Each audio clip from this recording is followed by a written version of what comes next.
And let's start off by talking about some of your prior experience. You were Chief Innovation Officer at USAID and Mercy Corps. You worked as a senior advisor for the State Department, and you also have been a technology executive for companies like Google and Apple and Intuit. Tell us more. Sure. Well, I've really had two fairly distinct careers. I started out studying as a software engineer in college, and then went to work at a number of different tech companies in Silicon Valley, from small startup companies to big companies like Google, Apple, and Intuit.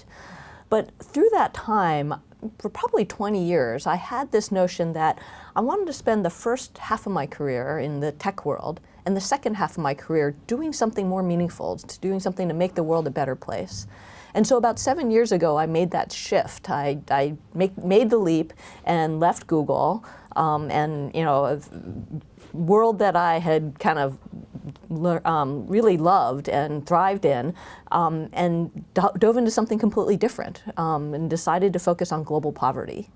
And to do that, I went through a fellowship called the Franklin Fellowship to the State Department that I called my Custom Masters in Public Policy, where I got to learn from some of the brightest and best people in the space and got a much better feel for the world. And that led me eventually to Mercy Corps to get a better feel for the work on the ground of how global development actually works in context. And then I got what I think was my dream job at USAID as the Chief Innovation Officer and leading something called the Global Development Lab that was looking at how we could use innovation to transform and dramatically accelerate our progress in ending global poverty. How much time did you spend in the private sector? So I worked in Silicon Valley for about 23 years, like I said, in big companies and small companies. What was the time where you felt like, okay, I need to start doing something different and focusing more on the social sector? What was it that kind of inspired you to make that shift?